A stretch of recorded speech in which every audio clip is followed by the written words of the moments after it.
good starting point for understanding soils is understanding how they form and how they develop. So we need to understand what the factors are that contribute to the formation of soils and the processes that go on within the soils that allow them to develop. I've come to the Lake District in the northwest of England to learn about how soils form. Phil Haygarth is Professor of Soil and Water Science at Lancaster University. Phil, what are the main factors that cause soil to form?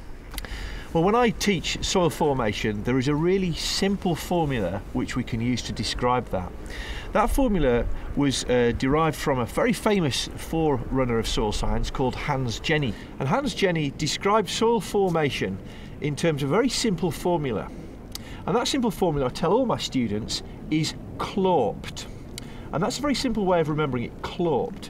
And that basically is 5 soil forming factors: climate, organisms, relief, parent material, and time. And if you think of that as 5 soil forming factors, CLORPed, that's a really great way to remember it. And that's how I'm going to explain it to you now. Okay, so the first of those factors was climate. How's climate important? Well, climate is important if you think of it in terms of extremes. Wherever you are in the world, it's the extremes of climate which generate the weathering of the basic parent material which form the soil. So, firstly, let's think of the extremes of rainfall. Very high rainfall or very dry rainfall promotes very different conditions. So in one extreme, you've got deserts, and the other extreme, you've got the tropics. So high or low rainfall, extremes of rainfall are very important. Second part of climate would be the extremes of temperature. So it's like freezing and thawing, or heating and drying. They're all very important at promoting the weathering of the soil and the weathering of the rock and the material which goes towards forming the soil. And thirdly, you can think of the wind actually plays a very important role in some places too, in terms of eroding material and eroding the rocks. So it's the extremes of climate which all play that role in soil weathering, which is part of that climate role. Okay, so that's all the processes that make the rocks into smaller particles and turn them into soil. Yeah. What about organisms? How do they play a role? Organisms are critical. They're the living part of the soil. Okay, so the obvious one is plants. Okay, so here we are on this mountain hillside. We've got a bit of some grassland here. Plants, as we all know, they grow in soil. What do plants do when they grow in soil?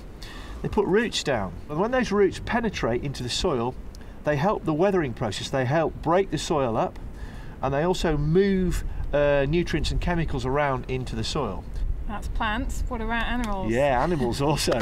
Now, animals are really interesting because you've got a whole spectrum of animals. You know, we've got moles, we've got sort of we call them macrofauna. You know, all these things that burrow into the soil, they all play a role in digging it out, in creating that weathering, that erosion process, and in creating ultimately the structure, really. So we've got large animals that burrow around in the soil, but then we also have smaller animals too. The classic one is the earthworm. The classic earthworm plays a really key role in turning over the soil and forming it, and ingesting it, excreting it, and moving all the soil particles around.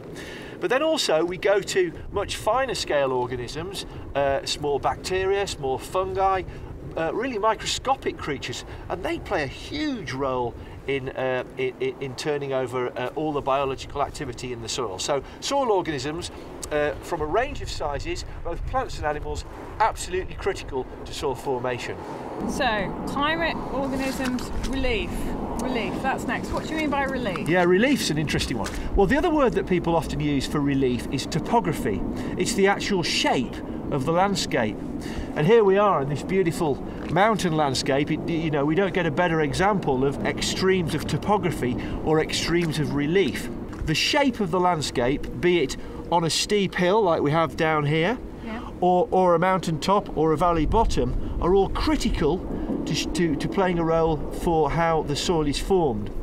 If the soil is on a steep slope, the soil is very thin, it's unable to form because of gravity, because of the shape of the slope, and because of the way water drains across it.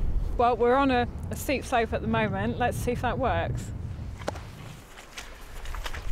So if you have a look at this slope here we are, this mountain face, all this rock, all this scree slope, you can almost imagine the soils are going to be thin because it's just covered in rock.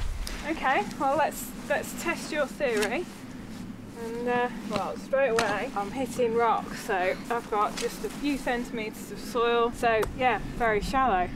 So now if we go down the bottom of the slope we should have a much deeper soil. I think we will do. Let's go and have a look.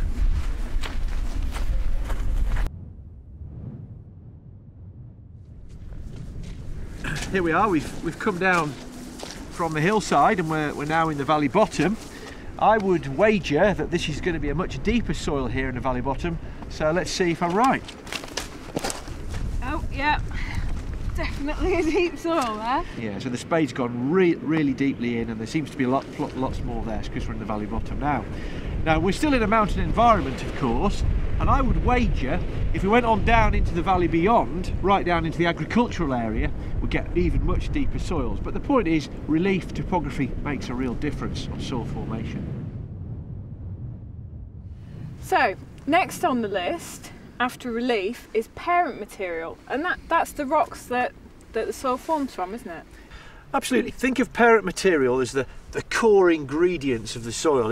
It's the raw mineral stuff which the soil is formed from. And here in this mountainside we can see some volcanic hard rock here, which is the essence, the basic parent material for the soils that are forming around here.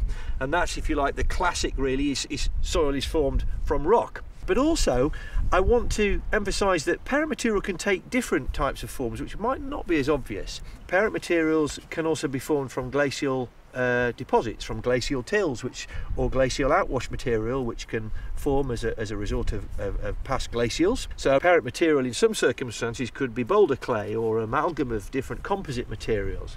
Another thing to bear in mind is that rivers and estuaries can also deposit silt and sediment, which also constitutes at sometimes the parent material for a soil to form.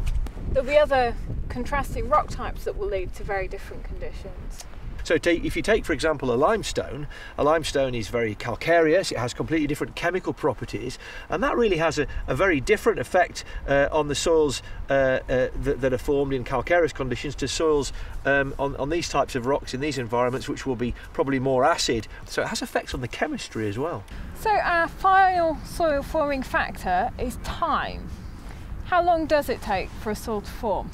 Well, as an interesting rule of thumb, it takes for 2 to 3 centimetres of soil takes about 500 years to form. So that reminds us how precious soil is and how we need to look after it because it takes so long. These soils here that we're stood on, how long will they have taken to form? Well, we can take a clue from landscape history. Here we are in a landscape which was formed in the last glaciation, which we know was about 10,000 years ago here. So these soils around here are about 10,000 years old. In other parts of the globe where we know landscape history is different, for example the geological history might be different, some soils can be up to millions of years old. And an interesting fact is, of course, now with increased human and anthropogenic activity, humans also interfere with the soil by coming along and doing stuff, which leaves an interesting final point for reflection. Some people have suggested there's a 6th soil forming factor, and that is human beings. So that was our 5 soil forming factors. Next we're going to look inside the soil.